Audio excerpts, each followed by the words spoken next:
o por reproductor masculino.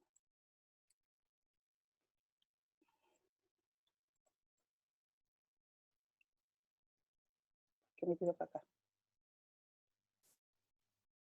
Sí, sí.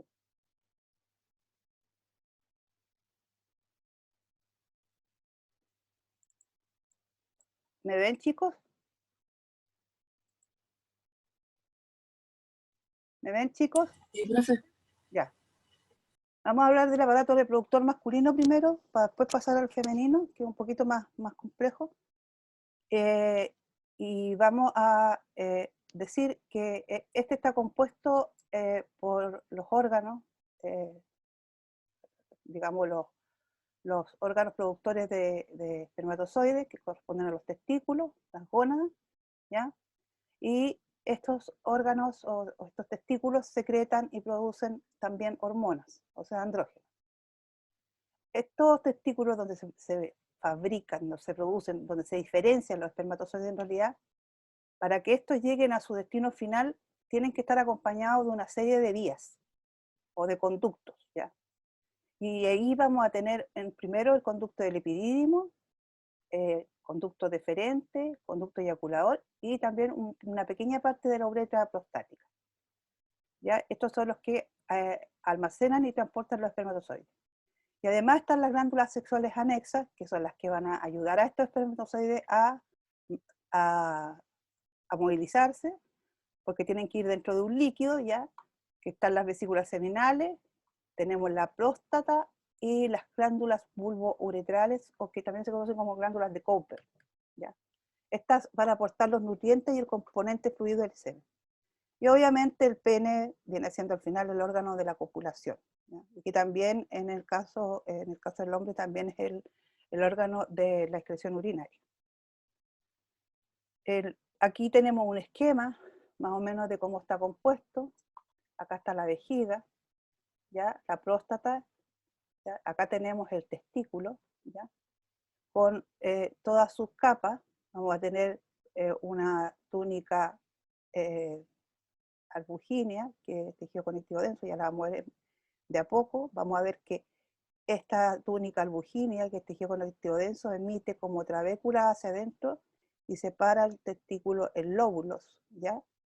Y en cada lóbulo hay entre 3 a 4 túbulos seminíferos, ¿ya? Que son estos que están aquí larguitos. Estos, a través de unos pequeños conductos, entran a una especie de malla que se conoce como, aquí se dice red testicular, pero se conoce como la red o mediastino testicular, ¿ya? Y de ahí salen los espermatozoides que aún no tienen movilidad, porque esto es todo por movimiento contráctil del músculo liso que está aquí, que lo vamos a ver. Salen ahora hacia al conducto, primero por el conducto eferente, pasan al conducto del epidídimo, que es donde ellos van a adquirir la motilidad, ¿ya? Este testículo está recubierto por una capa muy gruesa, unas capas muy gruesas de músculo, ¿ya? Que lo protegen de los cambios de temperatura, ¿ya? Y aquí está la uretra, que el nombre es bastante larga y que por eso también se dice que cuando tienen cálculos en los renales, el dolor que sienten es parecido al de un parto en una mujer, porque el cálculo para salir tiene que recorrer todo este camino, ¿ya? Y el pene, que en realidad histológicamente tiene poco, tiene más cosas anatómicas, ya con sus cuerpos cavernosos y sus cuerpos esponjosos. ¿Cuáles son las funciones de los testículos? Por los testículos. Producción, nutrición y almacenamiento temporal de los gametos haploides, o sea, los espermatozoides. También producción de hormonas sexuales masculinas, los andrógenos, y introducción de suspensión de espermatozoides en el tracto genital femenino. Esas son las funciones del aparato reproductor masculino, ¿ya? Aquí tenemos un testículo que sabemos que más o menos la 26ª semana de crecimiento el testículo debería descender al escroto a través de un conducto que se conoce como el conducto inguinal, ¿ya? Y lleva a veces un poco de peritoneo, y eso es lo que va a constituir la túnica vaginal. La túnica vaginal tiene una capa externa, una media y una interna, ¿ya? Y Después dijimos, va a venir una túnica albugínea, ¿ya? Y la túnica albugínea, que es tejido conectivo denso, se mete hacia adentro y separa este testículo en lóbulos, ¿ya? Ahora, los testículos reciben sangre de la arteria espermática. Aquí van los vasos sanguíneos y nervios con los que se arrastra el testículo hacia abajo, ¿ya? Que es una arteria que viene desde la rama de la aorta abdominal, ¿ya? Ahora, esta arteria tiene un carácter bastante tortuoso, ¿ya? Y está rodeada, acá está la arteria, por un plexo venoso, que es el que saca la sangre de los testículos.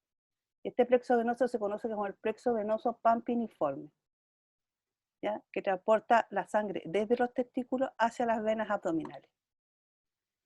La importancia que tiene esto es que el testículo no puede estar a la misma temperatura corporal, porque si no los espermatozoides no crecen y se mueren, ¿ya?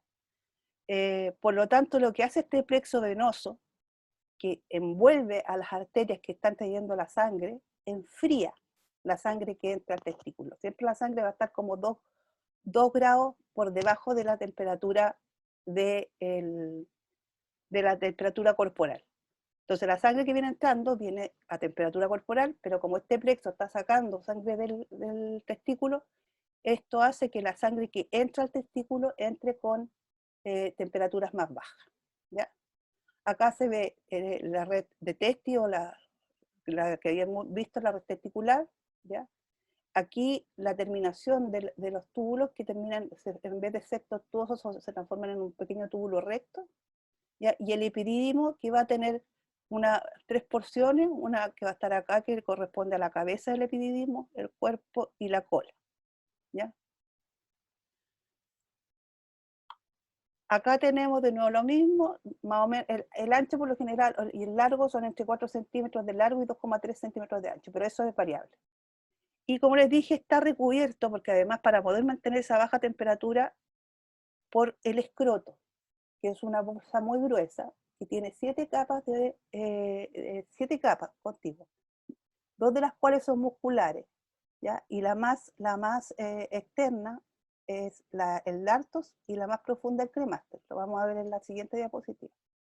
Y eso es lo que hace también este pequeño saquito, que el testículo se mantenga 2 a 3 grados bajo la temperatura corporal, que es esencial para el desarrollo de espermatozoides. Por eso muchas veces cuando se producen reacciones inflamatorias que producen muy alta fiebre, hay que tener mucho cuidado, ¿ya? Porque lo ideal es bajar la fiebre para que no afecte también, la sangre va a entrar mucho más caliente y el plexo no va a ser capaz de enfriarla, sobre todo en las paperas, donde hay una inflamación bastante potente. ¿Y qué pasa ahí, profe? ¿El hombre se vuelve estéril? Se puede volver estéril. Se puede Oh, volver estéril. No necesariamente se vuelve estéril, pero sí se han descrito casos de esterilidad post-papera. Los hombres tienen que cuidarse mucho de las paperas.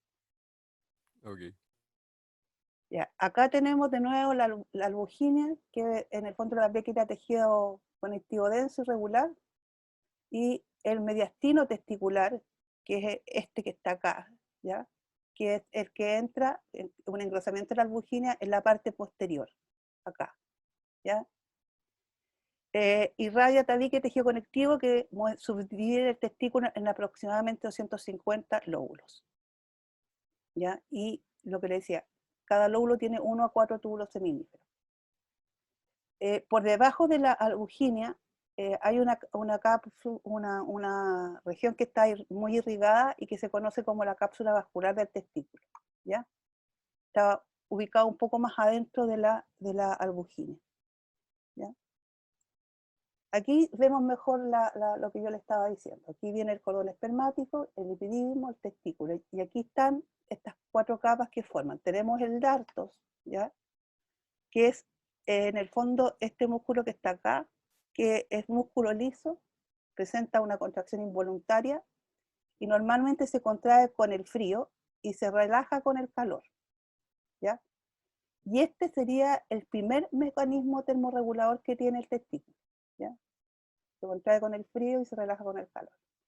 Después tenemos la fascia espermática superficial, que en el fondo es lo mismo que habíamos dicho, las túnicas. Las fascias son como túnicas. Fascia espermática externa, que es protectora de tejido fibroso, ¿ya? La túnica cremastérica, ¿ya? Que está un poquito más adentro, que es un músculo estriado, el cremaster, que eleva el testículo cuando hace frío y lo hace bajar cuando hace calor. Ese es el segundo mecanismo termorregulador, ¿ya? El escroto y la fascia, la túnica cremastérica, son los dos mecanismos reguladores que tiene el testículo. Tenemos la fascia espermática profunda, que es un tejido resistente, y tiene, acá no se ve muy, la interna, esta que está acá, que tiene función protectora. Y la túnica vaginal, que tiene una capa, como le decía, interna, externa y una interna. Y entre ambas capas queda un espacio que está lleno con un líquido amarillo. Que lo que hace ese líquido es ejerce una función de amortiguación, ¿ya? La túnica vaginal. Y hay enfermedades asociadas cuando se produce mucho de este líquido, ¿ya? Pero no voy a hablar de la patología en este momento. Aquí vemos un corte, para que ustedes vean, esta es la túnica albugine, tejido conectivo denso, muy colagenoso. Aquí tenemos la túnica vascular, ¿ya? Corte histológico, así que las otras no se ven, las otras regiones. Y acá ya entramos a lo que son los túbulos seminíferos. Y todo esto que está entre medio es tejido conectivo, que en el testículo también se conoce como tejido intersticial, porque está entre los túbulos seminíferos. Los túbulos seminíferos son muy contorneados, son huecos, aquí está la albugina, aquí está la túnica vaginal. Las medidas no importan tanto. Y la pared del túbulo, sí, está formada por una túnica propia, ¿ya? Y un epitelio seminífero. Y este epitelio está formado por un epitelio estratificado que está compuesto por dos tipos celulares principalmente. Una son las células de Sertoli, que se apoyan sobre la membrana basal, y toda la línea germinal desde las espermatogonias hasta los espermatozoides, ¿ya? Entonces, eso forman la pared del tubo. Y tenemos el tejido intersticial, y ya vamos a ver que aquí hay otro tipo celular muy importante, sobre todo cerca de los vasos sanguíneos, que aquí se marca bien, pero en los cortes se ve de otra manera, que es la célula de Leydig. Aquí lo vemos de nuevo, aquí tenemos un esquema.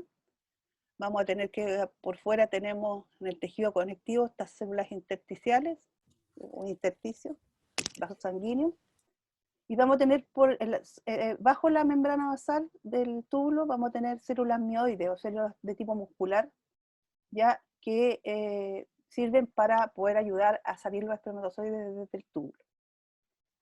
De ahí tenemos la célula de Sertoli, que es como la célula nodriza, la que cuida estas celulitas que están creciendo, y tenemos los espermatogonios, ya los espermatocitos primarios, los espermatocitos secundarios, las espermátides y finalmente los espermatozoides, las colas de los espermatozoides que se ven acá generalmente en el lumen del testículo, del túbulo. Es lo mismo, a mayor aumento, ya aquí se pueden ver los flagelos de los espermatozoides, y aquí vemos las espermatogonias, que están apoyados sobre la membrana basal. Y esta célula que tiene un núcleo bastante eucromatínico, claro, y que se ve como alargada hacia arriba, corresponde a la célula de Sertoli, la que está marcada con las flechas blancas. Y acá, por acá afuera, vamos a ver células musculares lisas o células mioides, que más bien le llaman en esta región. Y acá tejido conectivo. Lo mismo, ¿ya? Lo mismo repetido varias veces para que no se les olvide, ¿ya? Aquí la célula de Sertoli no se ve, ahí se ve más o menos bien. En los preparados se ve mucho mejor.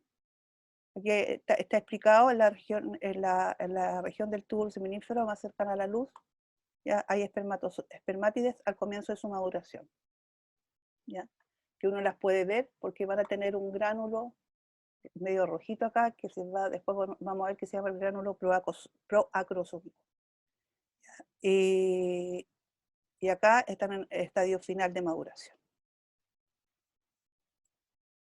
Lo mismo, pero en un esquema, ¿ya?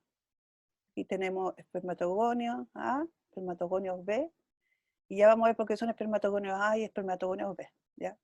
Y las células entre medio, las células de Leydig, en el espacio intersticial y siempre cerca de un vaso sanguíneo donde van a vertir sus hormonas. Esto es lo que les decía, este esquema muestra la naturaleza clonal de las células germinativas. Por ejemplo, las espermatogonias tipo A, en el fondo vienen a ser las células madres, se van a dividir y van a dar origen a las espermatogonias tipo B, que son las células progenitoras. Estas van a sufrir diferentes mitosis, ¿ya? Y van a dar origen a los espermatocitos primarios. Y aquí empieza a ocurrir la primera división meiótica. Estos espermatocitos primarios, por esta meiosis, van a dar origen a los espermatocitos secundarios, y aquí va a haber la segunda división meiótica, ¿ya? Y aquí ya se empieza a desarrollar la espermátide, y finalmente la espermátide se va a transformar en espermatozoide porque va a tener que sufrir una remodelación de su citoplasma para transformarse en espermatozoide, donde va a liberar cuerpos residuales, trozos de citoplasma, que al final lo fagocita la célula de Sertoli. Aquí está lo mismo, ¿ya? Y aquí está animal, lamentablemente, pero bueno. Aquí están las tres fases: la espermacitogénesis, la fase espermatocítica, que es formación de espermatocitos, y la espermiogénesis, que es en el fondo la fase donde se remodela el espermatozoide, ¿ya? La fase 3, que es digamos la más compleja. La primera son mitosis, y la segunda son las meiosis, y la tercera la formación del esperma. Esto solo para que ustedes lo tengan, eso es lo que le digo, algunas diapositivas están puestas solo para que ustedes las sepan, que esto no depende al azar, ¿ya? Esto tiene un montón de factores de transcripción que están involucrados, o genes que están involucrados, ¿ya? Por ejemplo, tiene estos que son factores de transcripción, estos que son factores asociados a la cromatina, y tenemos algunas proteínas unidas a RNA, pero solo para que lo sepan. Esto yo no lo voy a preguntar, pero las pongo porque no quiero que piensen que esto ocurre al azar, que los cambios ocurren porque sí. Tienen que expresarse estas proteínas para que puedan ir ocurriendo todos estos cambios y se vaya transformando. Bueno, en el caso de la formación, yo no me detengo en todas las fases, solamente me interesa acá, en la última fase, que es la formación del espermio.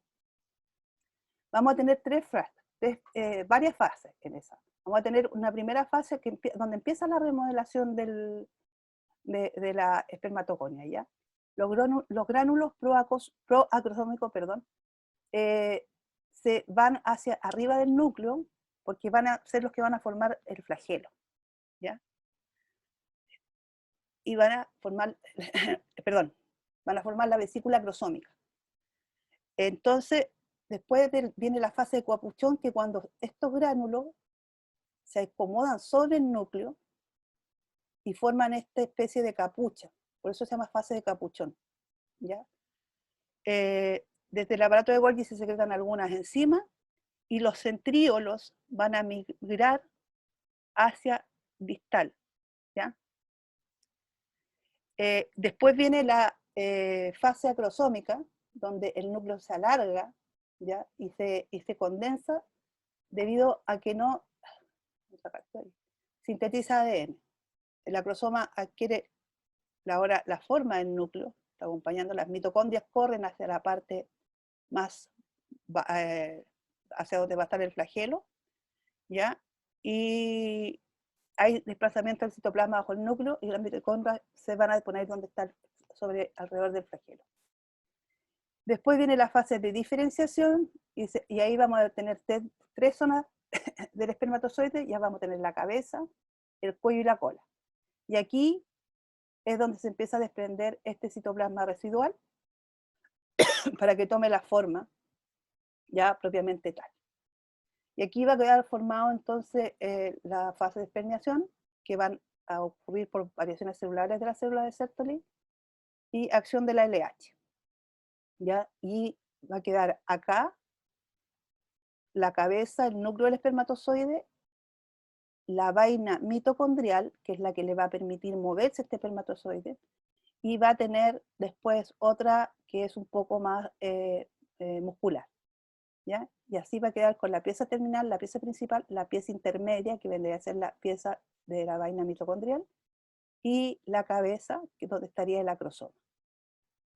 Más que eso yo no los quiero complicar porque el proceso es lento. Lo que tienen que tener claro es que este reacordinamiento del citoplasma, o sea, es como que se reacondicionan las organelas, ya los centríolos migran, son los centríolos los que migran a este lugar, ya, para empezar a formar lo que va a ser el flagelo. El gránulo acrosómico se acuesta sobre el núcleo, forma esta especie de capuchón, ya el núcleo se empieza a alargar, este se va adquiriendo la forma del núcleo, las mitocondrias empiezan a migrar hacia esta región, ya, y finalmente se desprende el cuerpo residual y queda formado el espermatozoide con sus piezas, cabeza, intermedia, principal y la terminal, siendo la vaina mitocondrial la que le va a dar la motilidad después.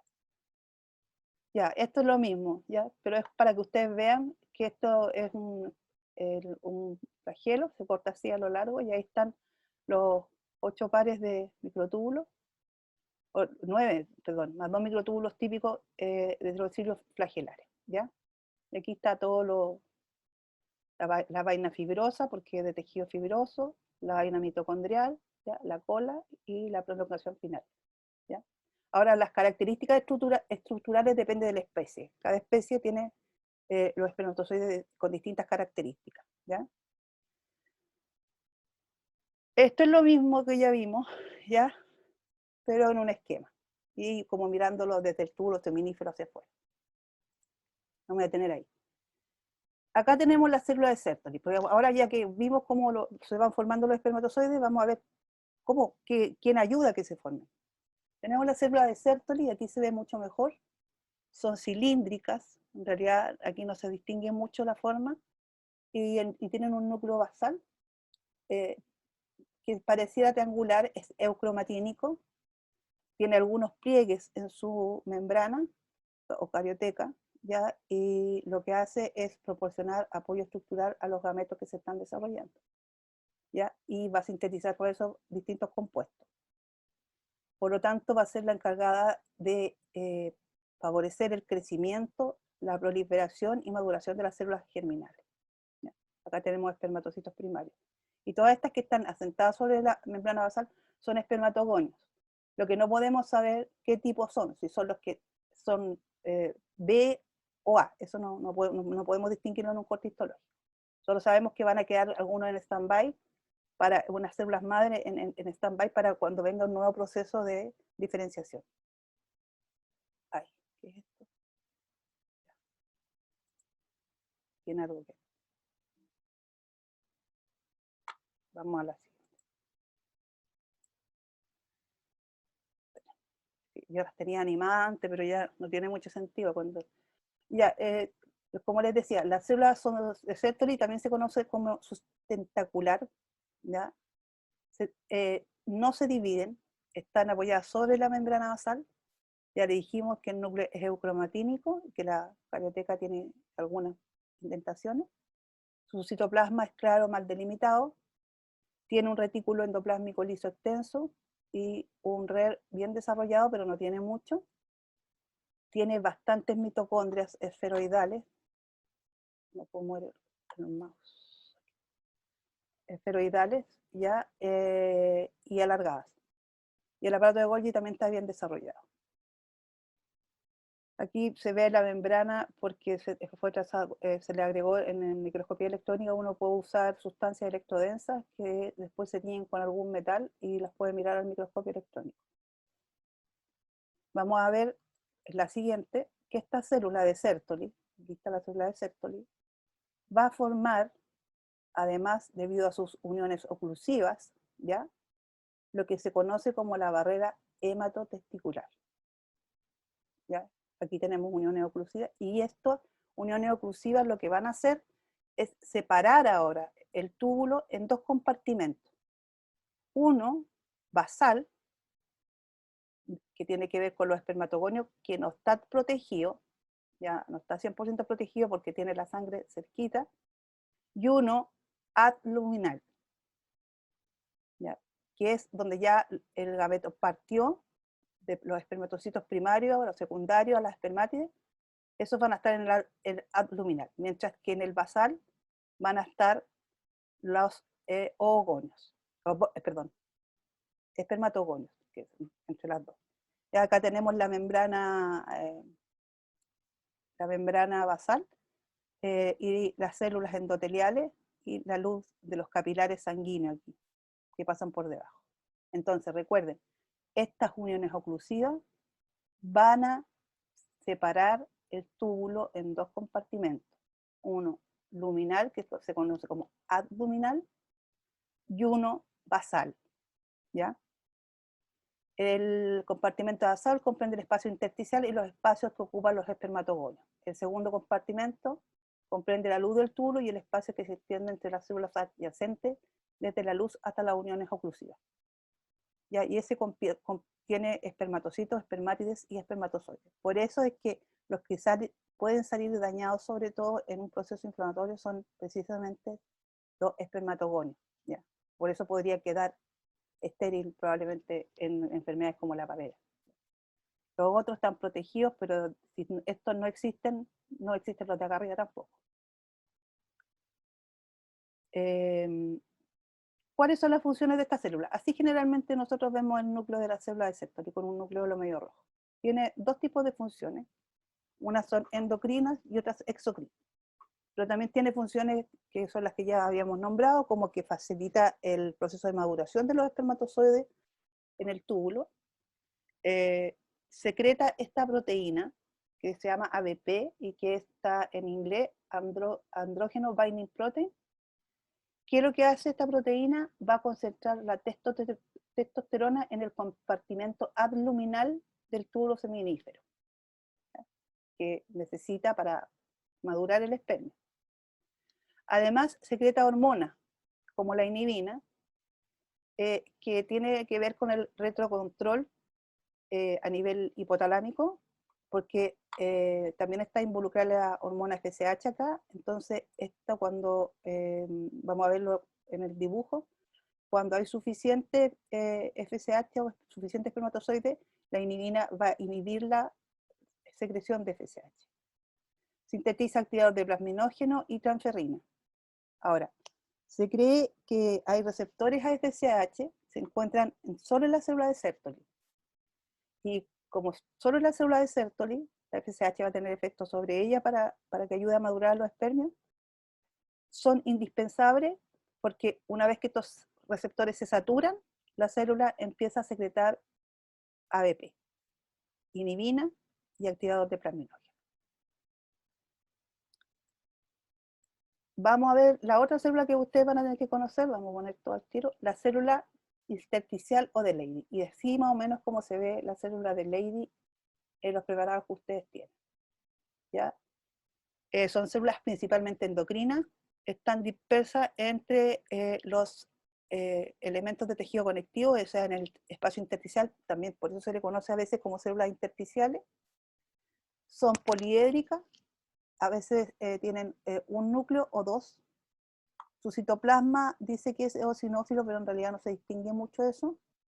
Y tiene abundantes inclusiones lipídicas, porque esta es la que produce hormonas lipídicas, ¿ya? Mitocondrias con crestas tubulares y retículo endoplásmico liso. Aparato Golgi bien desarrollado, y a veces uno puede encontrar en esta célula unos cristales en las células de Leydig humana que se conocen como los cristales de Leydig, de Reiki, ya que son proteínas cristalizadas.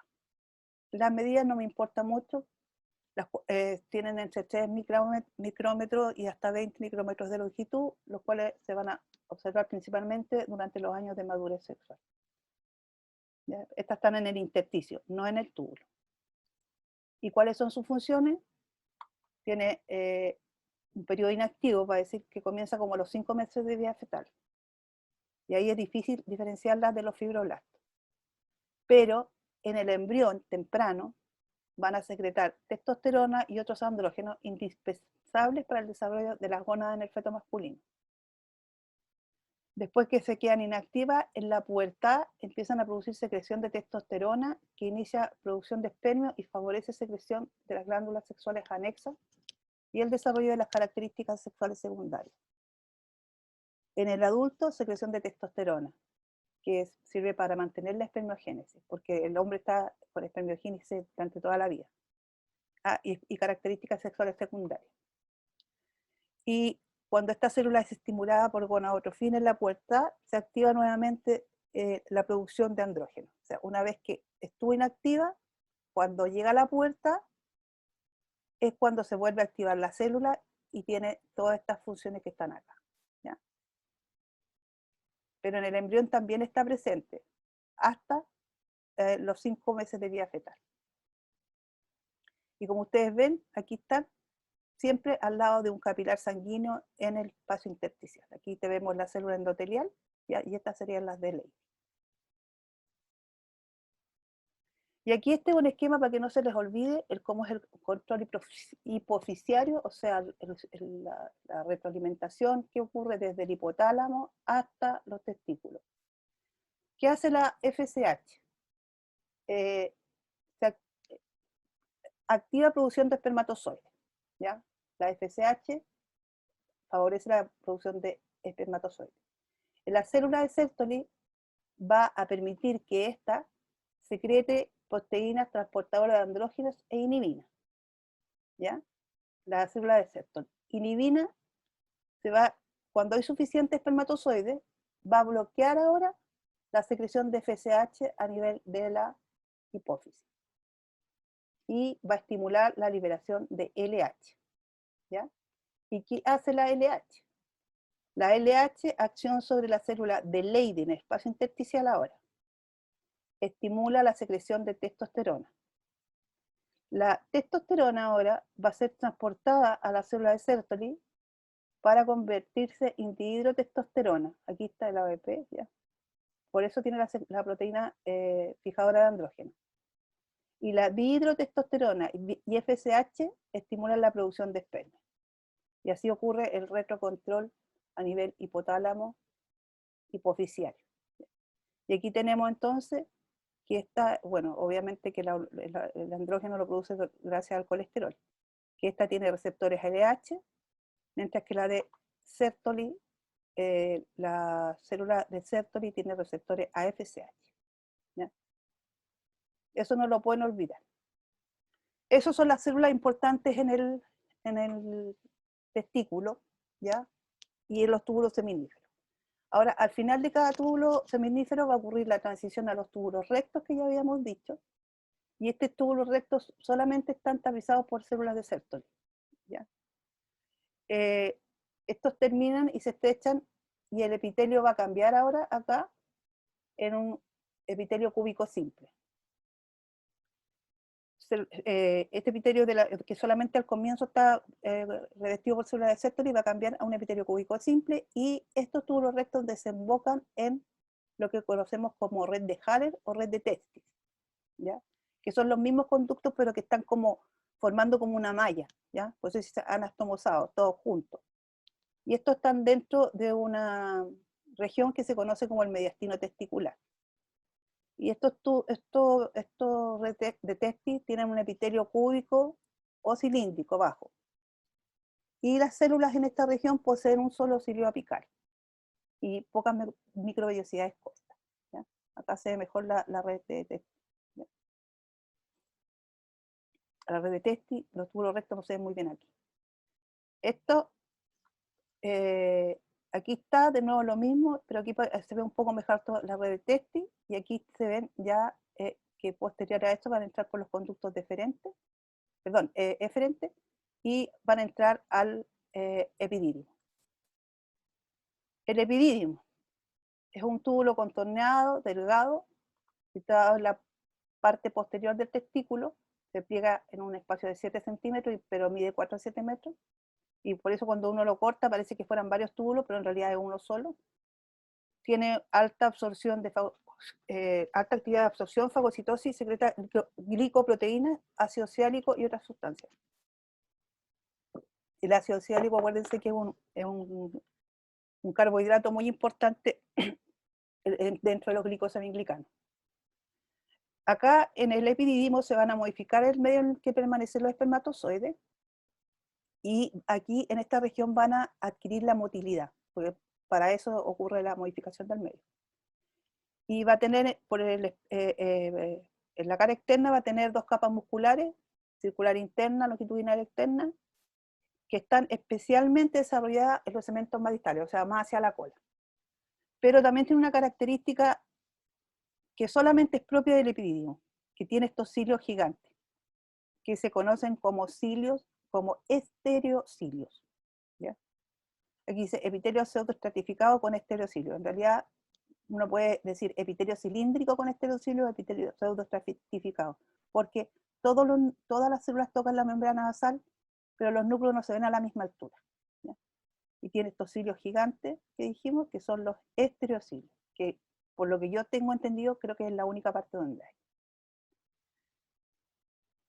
Aquí de nuevo, aquí vemos que tiene numerosos espermatozoides la luz del conducto, y vemos el tejido conectivo liso entre paréntesis, ¿sí? Acá, perdón. La pared del conducto epididimario está formada por epitelio pseudoestratificado. Aquí se ven sí los núcleos a distintas alturas con los estereocilios largos. ¿Ya? Ahora, las células musculares lisas que envuelven al conducto del epididimo son muy importantes para poder impulsar los espermatozoides.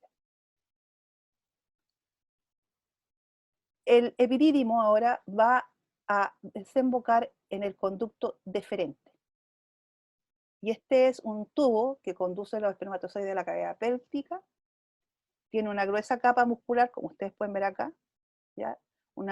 Dos túnicas, una túnica media circular y las dos túnicas longitudinales internas y externas, que aquí no se distinguen muy bien, pero todo esto es músculo liso. El epitelio de revestimiento también es pseudoestratificado, y normalmente en los cortes se ve como un corte, como que estuviera estrellado, ¿ya? Ahora, cada uno de estos conductos tienen una dilatación o ampolla cerca de su terminación distal.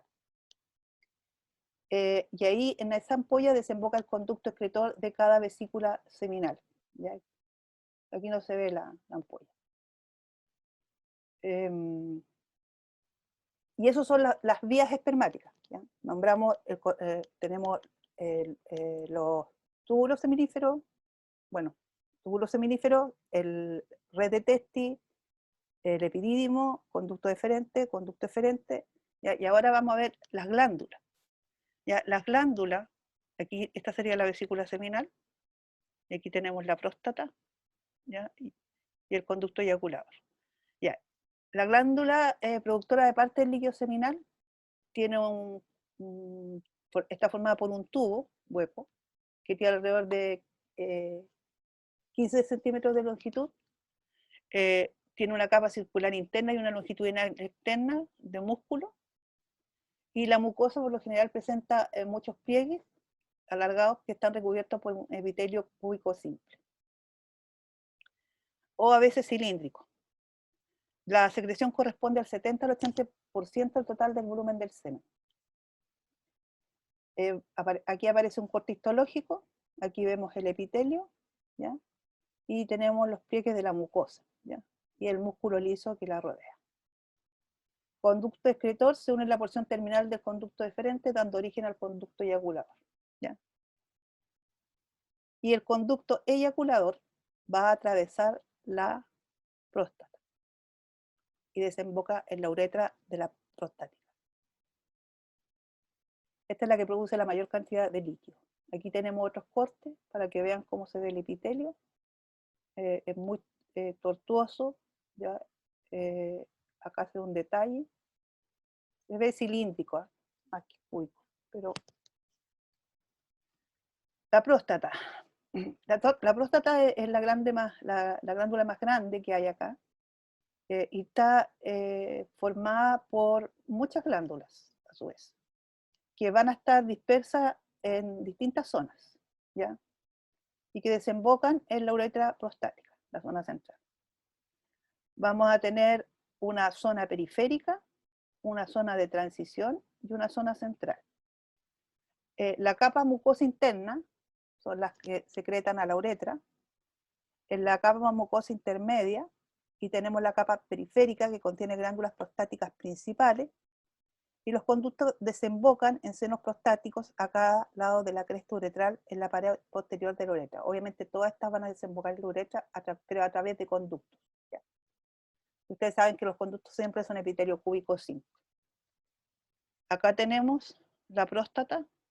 En el espacio intersticial también tiene tejido fibroelástico, ¿ya? Aquí se ve la uretra y acá se ve la próstata, ¿ya? Epitelio revestimiento con células cilíndricas de citoplasma pálido y núcleo basal, células aplanadas, más densas, localizadas cerca de la membrana basal. La mucosa tiene pliegues irregulares y la secreción prostática contiene esos compuestos, fosfatasa ácida, ácido cítrico, amilasa y otras proteínas. Y a veces, de hecho, los preparados que ustedes tienen, se ven estas estructuras medias violetas que corresponden a cuerpos amiloides calcificados que están en el lumen de la glándula, ¿ya? Aquí podemos ver de nuevo la distribución de las distintas glándulas, ¿ya? En la, en la, en la próstata. Igual está rodeada, obviamente, la próstata por una cápsula de tejido conectivo, como todas las glándulas en general, ¿ya? Y aquí estaría la uretra prostática. Las glándulas bulbouretrales de Kopper, son unas glándulas bien chiquititas, ¿ya? Se encuentran debajo de la próstata y secretan un líquido alcalino que permite lubricar y neutralizar la acidez de la uretra, porque tienen que recordar que por la uretra también pasa la orina, ¿ya? Antes del paso del semen en la eyaculación. O sea, antes de que pase el semen, la glándula bulbouretral secreta una sustancia alcalina para poder proteger a la uretra, ¿ya? De la irritación y para que no se mueran los espermios.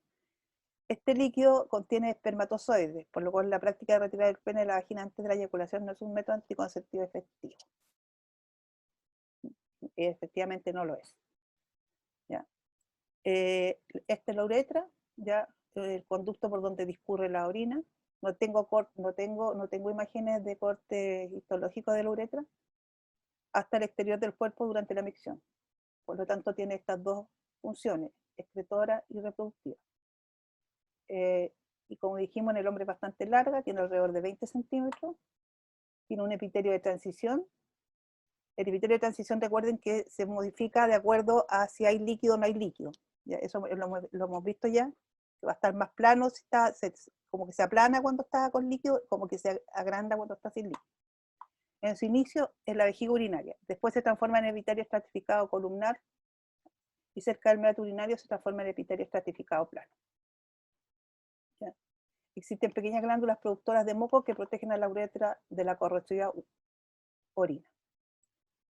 Ay, perdón, ya se metió, son imágenes sacadas de internet, por eso me tira para...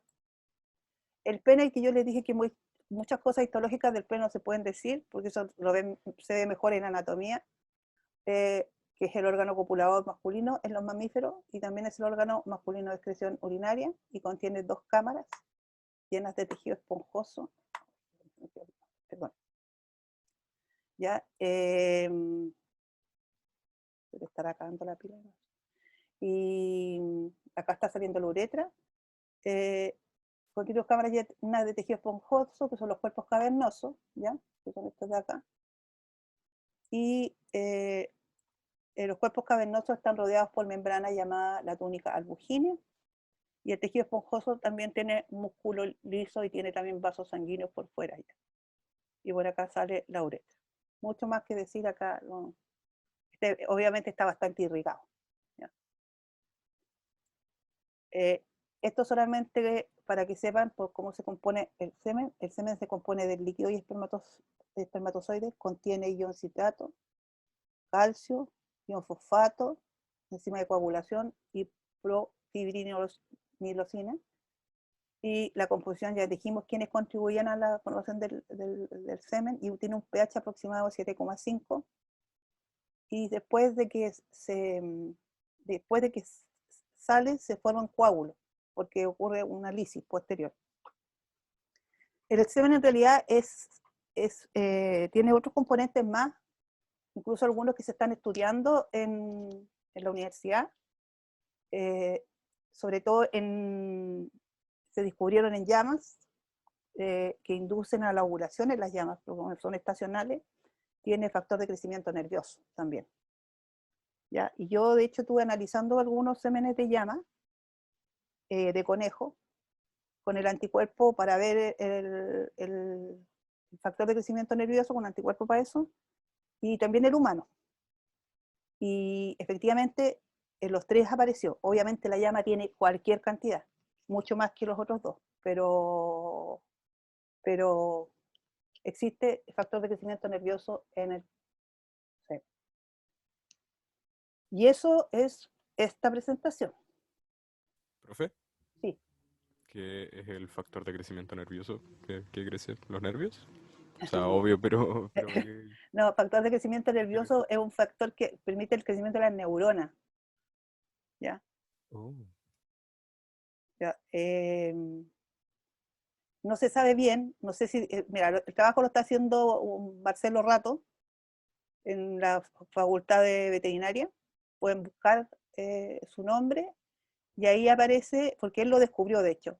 Él lo descubrió porque era un factor raro que no sabían qué es lo que era, que producía que la llama ovulara, ¿ya? Entonces, lo descubrió cuando estaba en Canadá. Y solamente tenían cromatografía, calcularon peso molecular y todo, y después ya con el tiempo empezaron a sospechar que podía hacer esto. Ahora, ¿cómo actúa? No se sabe.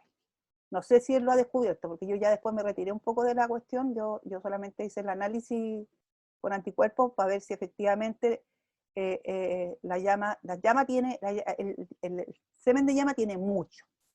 El del conejo también tiene, que fueron los que yo analicé, y el humano también tiene. O sea, los anticuerpos detectaron ese factor en los tres, pero obviamente en cantidad tremenda en la llama. Entonces no se sabe bien. Con la profesora Montserrat Guerra, ella estuvo más metida en el proyecto, yo después como que me salí, tuve algunos problemitas con el Marcelo, así que, pero efectivamente sí hay, ¿ya? De hecho yo le tuve que pedir la muestra a mi hijo, porque de dónde iba a sacar semen humano, o sea, no es tan fácil. Y ahora mi hijo ya Claro. tiene 30, así que, o 29. Así que yo les puedo corroborar que al menos en esas tres especies sí hay. No sé qué pasará con las demás especies y si seguirán estudiando, pero igual es un descubrimiento bastante importante que ese factor induzca a la ovulación en animales que son estacionales. No sé qué pasará en el humano, ahí sí que no tengo idea.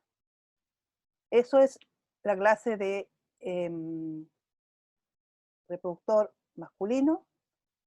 Lo que había dicho delante es que hay un sistema nuevo. Yo voy a tener que crear una carpeta en mi Drive y copiar sus correos de todos, y de ahí la carpeta compartirla por Cibeduc, porque hay presentaciones que parece que se están filtrando. Se están filtrando a gente a un espacio público, y nosotros era justamente lo que no queríamos. ¿Ya? Pero bueno, al menos las mías, la mayoría dice privadas, creo que hay 2 o 3 que están como públicas. Para no demorarnos mucho, que van a ser las 9 ya, como tuve que hacer las 2 clases acá, vamos a ver el sistema reproductivo femenino. Ya, lo ven, ¿no es cierto? Ya, el aparato genital femenino un poquito más, ¿ah? Es un Sí, poquito se ve. diferente al masculino.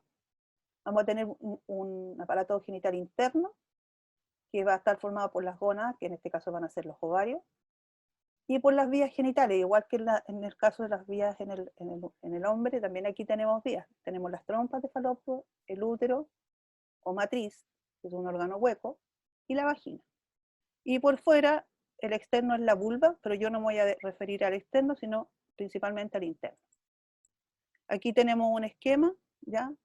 Y esto también es más anatómico, ya estos son los ovarios, que están suspendidos por un ligamento suspensorio unido a la trompa. Acá estarían las trompas de falopio, que es donde el ovario va a depositar el ovocito que va a recorrer todo este camino, y si es fecundado por aquí va a llegar al útero. ¿Ya? Y aquí tenemos la cavidad del útero. El útero, ya lo vamos a ver, va a tener un endometrio, que va a ser en el fondo la primera capa, o como le dicen en mucosa, ¿ya? Y va a tener un miometrio, que es la mayor parte de la capa, que es mucho músculo, y va a tener un perimetrio que va a estar por fuera. Y además tenemos el cuello uterino, o cervix, que va a tener también que continuación del útero, y que va a tener un exocervix hacia afuera y un endocervix hacia arriba, ¿ya? Y posteriormente la vagina. ¿Cómo es un ovario? Bueno, el ovario, este aquí es un diagrama del ovario, y acá hay un corte. ¿Ya? El ovario se divide en dos regiones, principalmente en lo que es la médula ovárica, donde vamos a pillar la mayoría de los folículos en crecimiento, y la médula, ¿ya? Es donde encontramos la mayoría de los vasos sanguíneos. Por fuera, el ovario va a tener un epitelio germinativo que en realidad no tiene nada de germinativo, y que en algunos cortes se ve como cúbico bajo y en algunos se ve como plano. Y la túnica albugínea, que es un tejido conectivo denso, eh, eh, irregular. ¿Ya? Y por debajito vamos a tener los primeros folículos primordiales, que se forman durante la vía uterina. ¿Ya? Más hacia adentro de la misma corteza vamos a empezar a ver los distintos folículos en crecimiento. ¿Ya? Y posteriormente ya estos folículos van creciendo, hasta que se transforman en un folículo preovulatorio o folículo de Graf. ¿Ya? Esto es lo mismo, pero aquí para que vean las túnicas, aquí está el epitelio germinativo, que ven que no es como cúbico plano, en algunos libros dice plano, en otros dice cúbico. Después tenemos la túnica albugínea, que está aquí, que es este tejido denso, y aquí ya empiezan los primeros folículos primordiales a aparecer. Aquí se ven llenos de foliculitos. ¿Ya? Y el folículo primordial, ya lo vamos a ver, está constituido por una capa de células planas, y el ovocito, que tiene un tremendo núcleo. ¿Ya? A veces no se ve continua la capa, pero las células son planas. Este es un folículo que está en stand-by, en el fondo es un folículo primordial. Y ya vamos a ver que uno nace con una cantidad de folículos primordiales, y estos se van acabando en el transcurso o van degenerando. ¿Ya? Yo normalmente, algunos libros describen más etapas, pero para no complicarles la vida, yo la describo solamente en 4 etapas. Ya vamos a tener los folículos primordiales, que son estos que yo les había dicho, que son los que tienen una capa de células planas rodeando los ovocitos, que tienen el núcleo muy claro. ¿Ya? Y por fuera, todo el tejido conectivo que está por fuera se conoce como estroma. ¿Ya? Después, este folículo primario, cuando recibe una información hormonal, va a empezar a transformarse. Y las células que eran planas, ahora se van a empezar a transformar en células cúbicas. ¿Ya? Y van a empezar a dividirse por mitosis. Y este se conoce, cuando tiene una sola capa de células planas, se conoce como folículo primario unilaminar. Aquí se empieza a comenzar a formar una región alrededor del ovocito que se va a conocer como la zona pelúcida. Las células se siguen dividiendo, hasta formar un folículo primario multilaminar. Y aquí en el multilaminar ya tenemos zona pelúcida, y desde el estroma empiezan a llegar células que van a empezar a diferenciarse ahora en las células que van a formar las tecas, pero todavía no están formadas acá.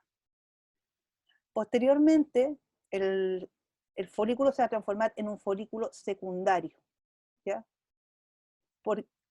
O antral. ¿Por qué? Porque va a empezar a producirse un líquido, un exudado acá, que va a empezar a formar pequeñas cavidades dentro de este folículo. Y esto empieza a crecer. Aquí ya se empiezan a formar las tecas a través de las células estromales, las células de la teca interna y las células de la teca externa. Y cuando termina de madurar, ya tenemos el folículo maduro o de Graf.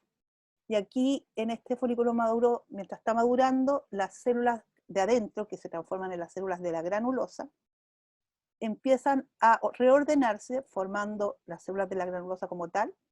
Otras forman una corona radiada alrededor de los ocitos, y otras forman un cuello, que le vamos a conocer como el cúmulus o ófurus. ¿Ya? Y estas se unen a través de ciertas prolongaciones con el ovocito. No sé, la función bien de esta con respecto a esta no son un poco diversas, pero en el fondo cumplen los mismos objetivos, ¿ya? Nutrir a estos ovocitos. Aquí de nuevo les estoy mostrando el epitelio germinativo, la túnica albuginea, y estos son los folículos primordiales. Un huevito como guardado. Uno de estos va a entrar en etapa de maduración de acuerdo a una señal que va a recibir.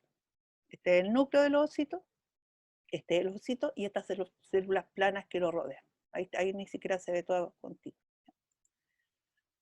Aquí tenemos el folículo primordial, aparece durante el tercer mes de desarrollo fetal, tienen un crecimiento inicial que no depende de hormonas, ¿ya? El ovocito tiene alrededor de 30 micrómetros de diámetro, núcleo eucromatínico, excéntrico y voluminoso, y uno más nucleolo, ¿ya? Entonces estos aparecen durante la vida fetal. Esto solo, tampoco lo voy a preguntar, pero también para que ustedes sepan que estas cosas no ocurren porque sí, ¿ya? ¿Cómo pasa un folículo primordial a un folículo primario? Necesita algunas señales, ¿ya? Como todas estas que están acá, ¿ya? Lo mismo ocurre con las células del estroma que se van a juntar acá para formar las células de la teca. Todos estos factores BMP, VEGF, todo esto, yo no los voy a preguntar, pero para decirles que no ocurren al azar las cosas, ocurren porque hay señales proteicas que indican que esto ocurre, ¿ya? Pero no, es solamente para que lo tengan claro que no son cosas que ocurren al azar. Vamos al ovocito primario unilaminar, ¿ya? Las células estas, que van a ser las células que van a formar la granulosa, ahora ya no son planas, sino que son cúbicas. Y aquí de a poco se empieza a distinguir algo la zona pelúcida, ¿ya? Entonces tenemos las células foliculares, el ovocito y una sola capa de células. Aquí tenemos de nuevo unilaminar. A veces no se alcanza a ver el ovocito, pero sí se ve el folículo. También están bastante en la región cortical, ¿ya? Están formados por un ovocito rodeado por una capa de células foliculares cúbicas. Ahora, el ovocito que empezó a crecer acá y estas empiezan a dividirse, va a empezar a secretar la zona pelúcida, que es una lámina acidófila refráctil que contiene gran cantidad de glucosaminglicano y algunas proteínas. Pasamos a el multilaminar, y aquí ya se nota la zona pelúcida. ¿Ya? Esta zona, aquí está la lámina basal, y aquí ustedes ven cómo las células del estroma se empiezan a juntar y forman ya las células de la teca interna, que son muy importantes para la secreción de hormonas.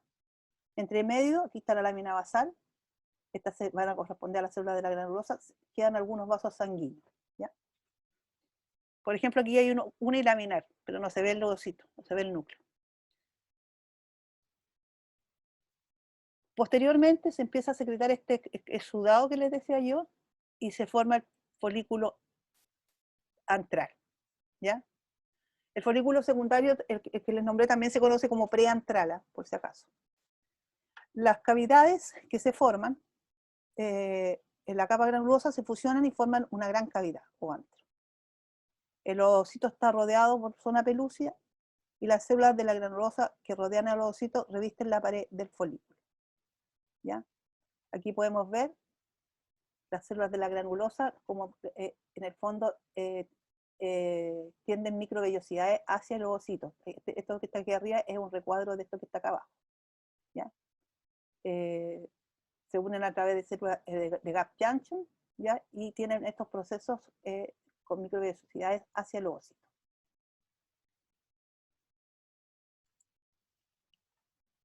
¿Cuáles son los factores necesarios para que ocurra el crecimiento de los ositos?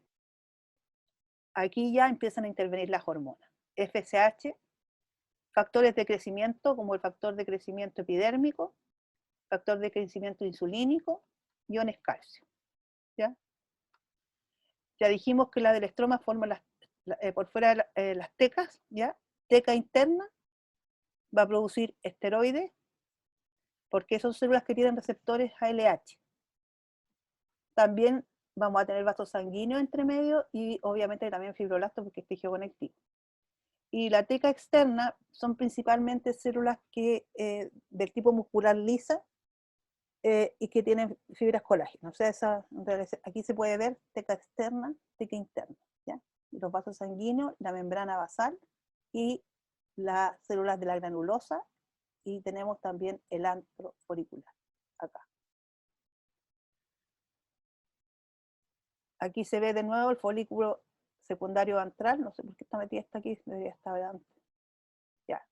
Esto quiero que lo tengan claro, porque vamos a ver que las dos células que van a funcionar aquí, que son esenciales para que este ovocito madure y todo, son principalmente las de la teca interna y las células de la granulosa, que se separan a través de la membrana basal y de los capilares que están entre las dos. Porque, y esto no se le olviden, la teca interna va a tener receptores ALH, ¿ya? Y las células de la granulosa van a tener receptores ALH, pero también van a tener receptores AFSH. La LH, ¿qué es lo que hace? Incrementa la esteroidogénesis de nodo a partir de colesterol, produciendo andrógenos. ¿Ya? Produce, no importa la reacción, pregnenolona, etcétera, hasta llegar a testosterona. ¿Ya? Como producto final. Estos van a difundir a través de la lámina basal, a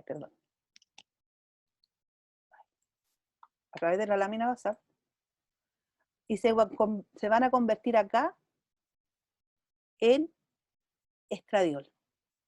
¿Ya? Tanto la androstenediona como la testosterona. Ahora, esto lo va a convertir en estradiol la célula de la granulosa. Por acción de un complejo enzimático de la aromatasa, que ese complejo se forma gracias a la acción de la FSH. Entonces, ambas células son capaces de producir estradiol a través de colesterol por su receptor LH. Pero además, la testosterona que se produce, y esta androstenediona que se produce acá, puede ser transformado a estradiol solamente por efecto de la FSH. ¿Ya? Ambas células pueden producir testosterona o androstenediona a través del colesterol por acción del LH, pero solo en las células de la granulosa este andrógeno se puede transformar en estradiol por acción de la FSH. Ya.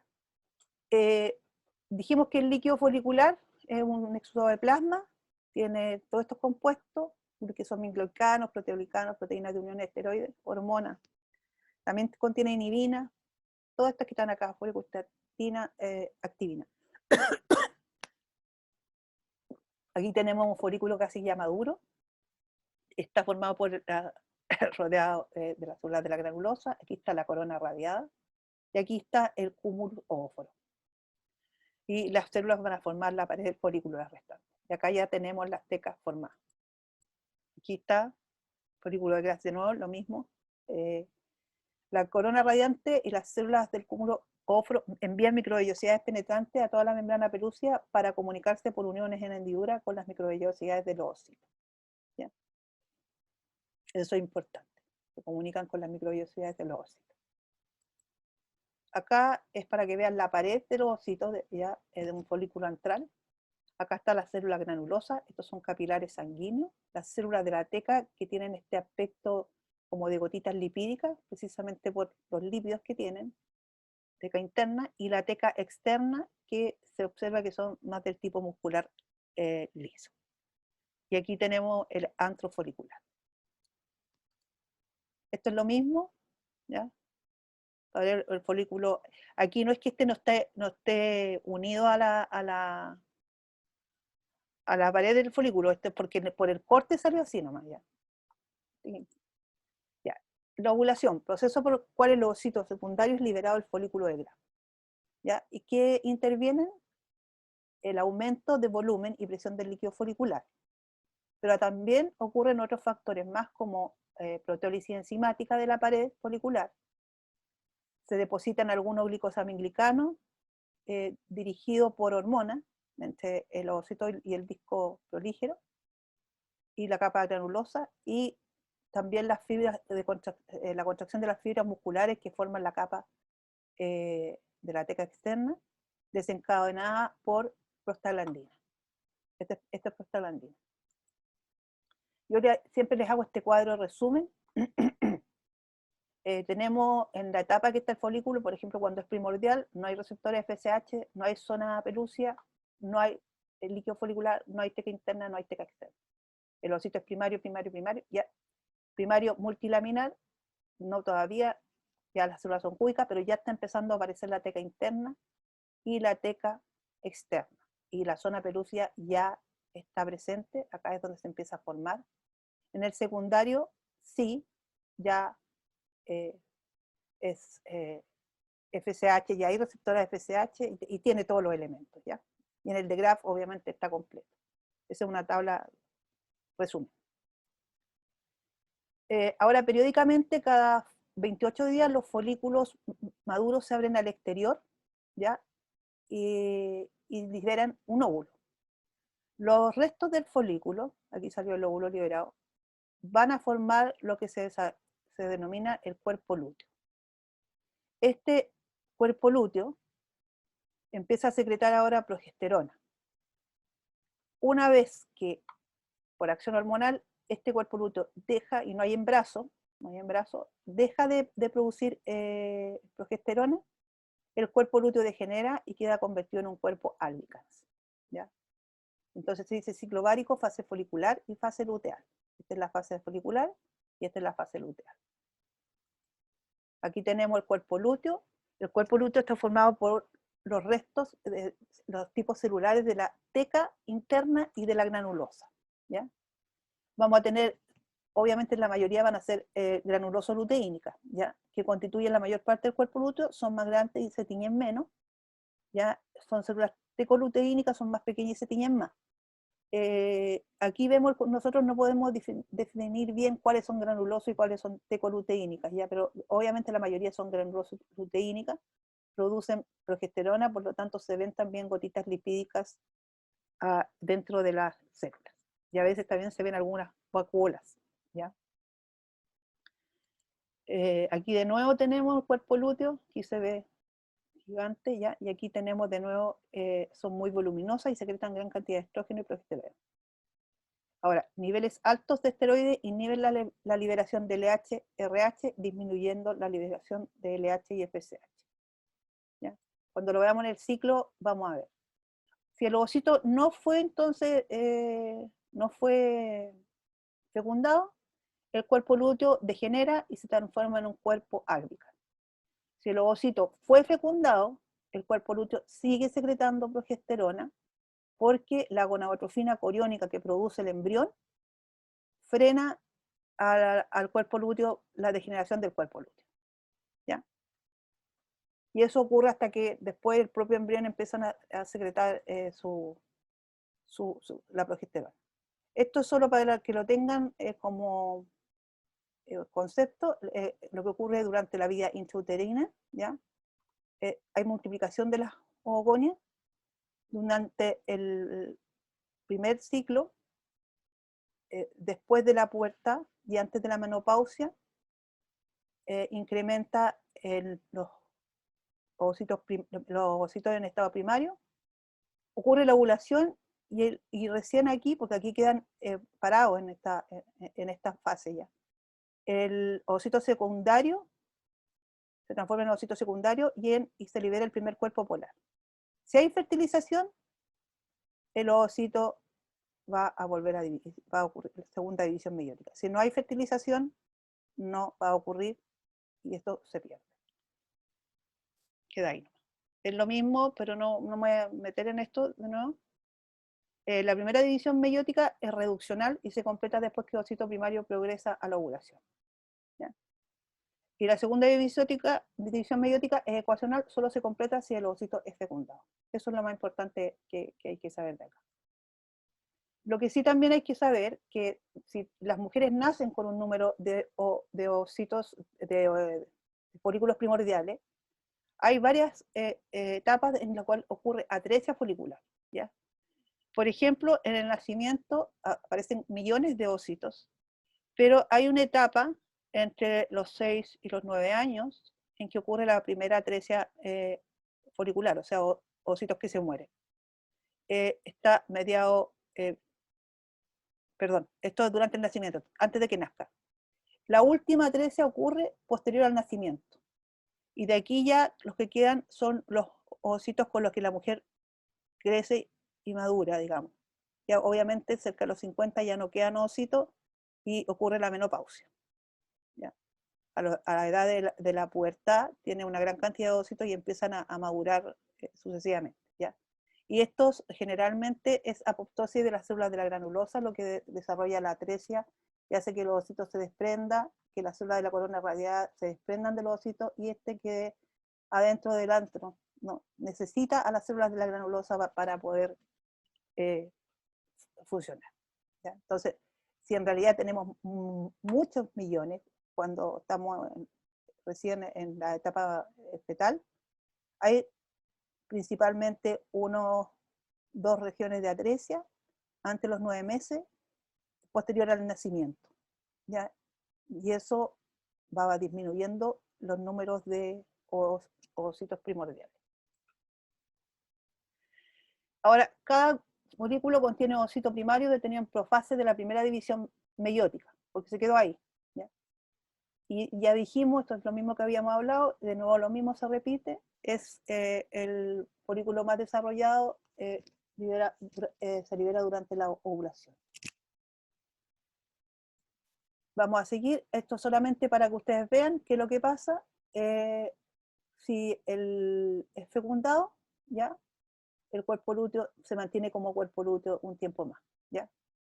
Hasta que el embrión, porque el embrión empieza a producir una eutrofina coriónica. Generalmente, estos son a través de las fimbrias de la trompa de falopio, entran estos ovocitos y son fecundados en la trompa, ya hay una región intermedia de la trompa, y estas son las horas que tienen que pasar, 12 a 24, 30, 3 días, 7 días, etc. Ya. Este es el retrocontrol. La hormona hipofisita controla la mayoría de las funciones del ovario y la folículo estimulante estimula el crecimiento del ovario, los folículos, perdón, y la síntesis de estrógeno en las células de la granulosa. ¿Ya? La luteinizante induce la ovulación y transforma la capa granulosa y la teca interna en una glándula endocrina, el cuerpo lúteo. ¿Ya? Y el estrógeno y la progesterona son producidos en el ovario y actúan sobre el hipotálamo para estimular. Ustedes se fijan después en el diagrama. Si tienen dudas me lo preguntan. Esto es para que no se olviden, porque el ciclo ovárico está muy relacionado con el ciclo menstrual, ¿ya? Y como tenemos que ver útero, ahí les voy a decir, cuando ocurre la liberación de FSH, empieza la FSH frena la producción de progesterona en el cuerpo lúteo, y la disminución de progesterona causa la menstruación. Ahora, después de la menstruación aumenta FSH y eso estimula la maduración de un folículo. ¿Por qué? Porque las células de la granulosa tienen receptores FSH y eso hace que empiece a funcionar el complejo de la aromatasa. ¿Ya? Esto hace que los estrógenos provocan engrosamiento de las paredes del útero. ¿Ya? Estamos en un folículo maduro que está produciendo mucho estrógeno. ¿Ya? Cuando la hormona LH supera la FSH se produce la ovulación, como en el día 14, y esto estimula que el cuerpo lúteo a que produzca progesterona, ¿ya? Y aquí, una vez que el cuerpo lúteo deja de producir progesterona y se comienza a degradar, volvemos otra vez a la menstruación. Por lo tanto, así como tenemos un ciclo ovárico, tenemos también un ciclo menstrual, ¿ya?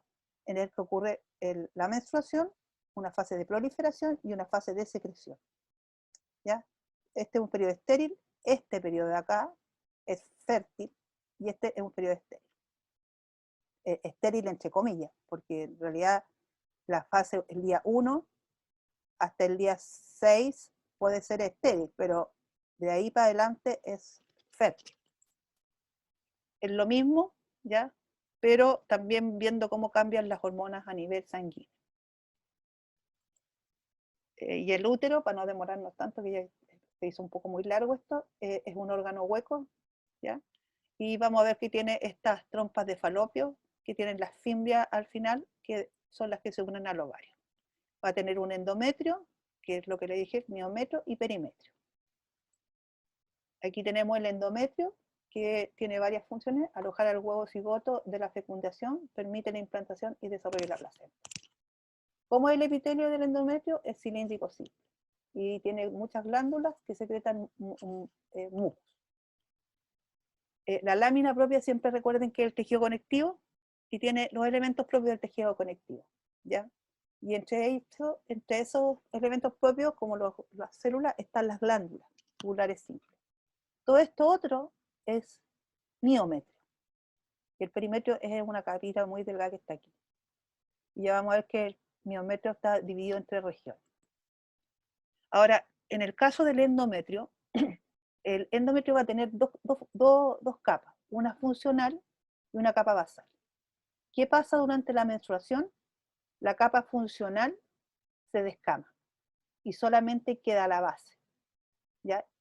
En esta capa hay unas arteriolas que son muy tortuosas hacia arriba, que se conocen como las arteriolas espiriladas.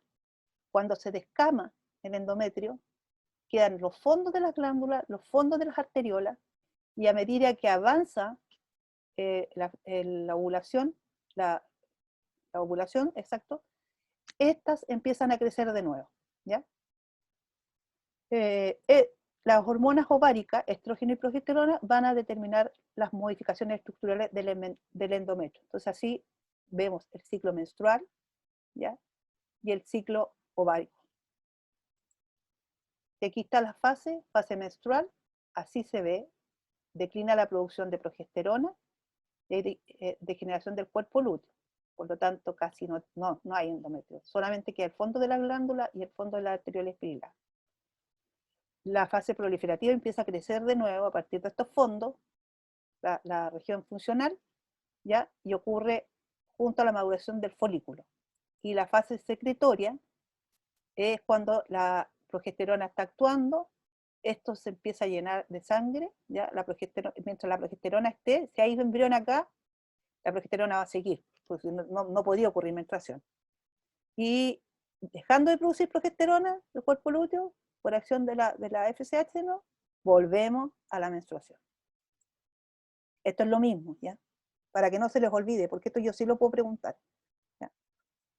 El miometrio, que es, aquí tenemos las bases de las glándulas, el miometrio, vamos a tener un estrato que está por debajo del endometrio, que es el estrato submucoso, entonces debajo la mucosa, y tiene las fibras orientadas en forma longitudinal. Al medio vamos a tener un estrato vascular donde hay muchos vasos sanguíneos y gigantes, ahí pueden recorrer su preparado. Y el estrato subseroso, que es más externo y está relacionado con la adventicia, ¿ya? Esto es lo mismo que vimos delante en la fase un poco al revés, ¿ya? Para que aquí está marcado cómo se descama. Así era en la fase proliferativa, aquí en la fase, están al revés las fases aquí. Esta es la fase menstrual, la proliferativa y la fase secretora. Y las glándulas, que son estas, tienen el epitelio cilíndrico simple y son muy tortuosas y están llenas de secreción. Acá ya no, porque aquí quedan solo los fondos de las glándulas. El cuello uterino vamos a tener un endocervix que tiene este epitelio cilíndrico simple, y en esta región que está acá, donde hay cambio de epitelio, pasa un epitelio estratificado plano. La diferencia que presentan fuera del epitelio, que en esta región es donde se produce la mayor cantidad de los cánceres al cuello uterino, ¿ya? Y que el endocervix presenta glándulas, ¿ya? Pero el exocervix no presenta glándulas, ¿ya? Solamente tejido conectivo y vasos sanguíneos.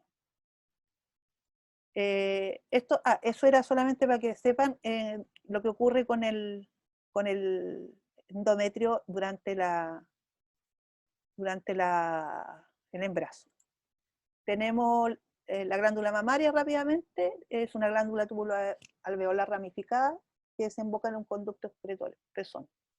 Tiene como 40 lobulillos que están llenos de lobulillos o alvéolos, ¿ya? Y la unidad estructural básica, sí, es el lobulillo. Y además, cada uno de estos lobulillos tiene su propio conducto, sus conductos galactófaros.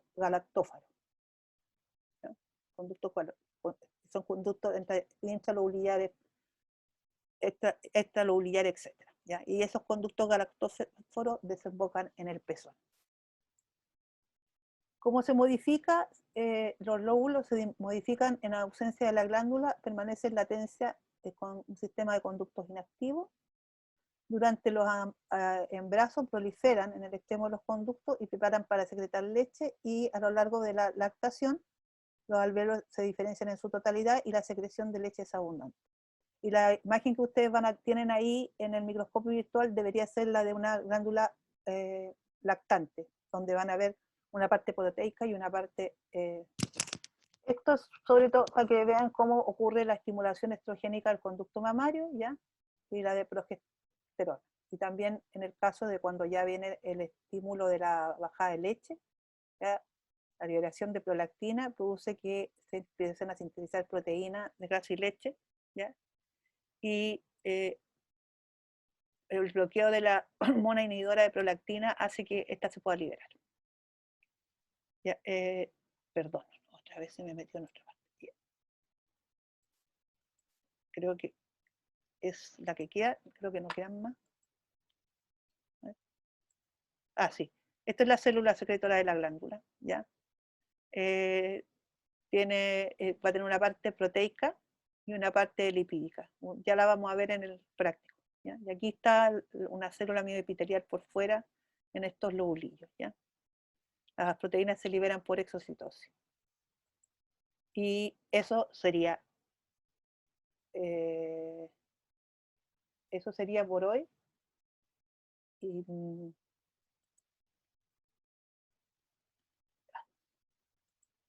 esperen, dejar de compartir. Ya. Eso sería por hoy.